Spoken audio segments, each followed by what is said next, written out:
All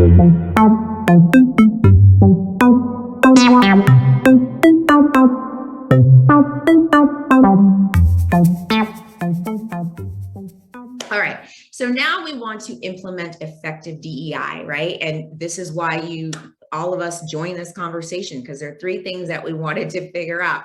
How do we sustain DEI in the workplace? How do we make DEI accessible to all employees? And how do we create strategies that increase return on investment? So the first, how do we sustain DEI in the workplace? So to put it simply, I like to think of it as the why, the what, and the how. And in some organizations, the order can change, right? So we're answering these three questions, right? The what, right? So we sustain DEI in the workplace by answering the what question. What are we trying to do, right? So that's really strategies. We have to come up with strategy, implement strategy. So we've got to develop the strategy first. And here are examples of strategy, right? So strategy could be, hey, we need to create, the first part of figuring out the strategy is the metrics, right? So once we figure out the metrics and we see where we have opportunity, where we have potential, then we come up with the strategy on how to change, how to increase or impact the gap, right? That we're trying to fill. So an example of that is creating a pipeline of candidates from a wider network, right? So rather than saying, right, so what doesn't look like a strategy is, hey, we need more DEI. So we need to make sure that, we're able to hire one person at the executive level who's a person of color or who is a woman or, what have you, right? That's what some organizations do, right? And sometimes they're very, they're pretty blunt about it and they put it out there, right? And that sets the wrong precedence for the organization, because what our employees start to think is, oh, so we're going to have a quota system now, right? So we're going to actually, we're going to bring in more quote unquote diverse hires at the risk of the quality of the hires, right? And so that's not the precedence that we want to set, right? So what we get to do is we can create strategies and say, hey, let's create a pipeline of candidates from a wider network. Because if we widen the network, then we're able to, statistics show that when you widen the network, you increase the chances of bringing in and enhancing and increasing diversity just by doing that. And so how do we widen the network, right? Well, where do we start to widen the network so that we can increase and enhance diversity? Maybe we can widen the network by thinking about that entry-level position. That might be where we have opportunity. Well, okay, if we can enhance the network in this entry-level position, what are some ways that we can do it? Well, let's think about our internship program, right?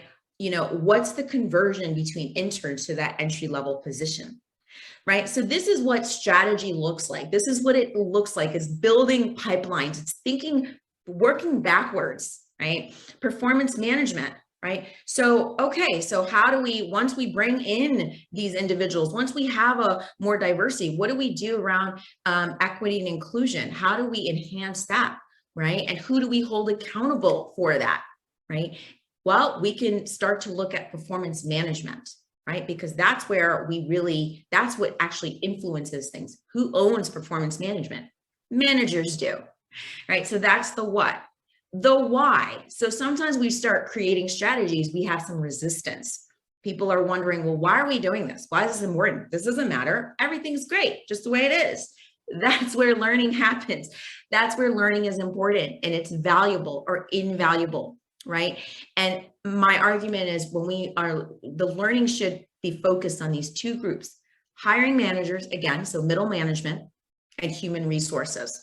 Middle management, because they really do own, right, the widest belt in the organization. They really do influence the makeup of the organization through hiring, promotions, compensation, attrition, all of these things. Management owns that, right? And human resources also plays a role in reinforcing that.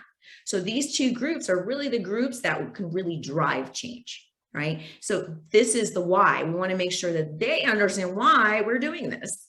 And the how is through developing processes and developing programs. And what I've seen in some organizations is that they really do a great job in developing programs, but we're lacking process. So that's where we have opportunity. Now, when we make DEI accessible to all employees, it ends up being effective and it has a benefit, because we make DEI accessible to all employees through our managers. We've got to equip our managers, middle management. When we equip middle management, we can drive productivity. We can, middle management, we can actually incorporate the DEI skills into traditional management development skills, right? So it can seem seamless.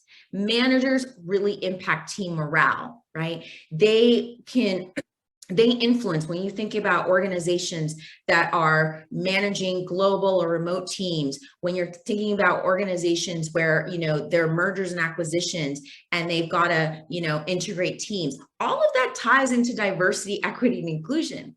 And the people who are responsible for that are managers. So why not equip them? Right? They have the widest belt, as I said, they directly impact the organizational makeup, and they are responsible for hiring, compensation, promotion, and attrition.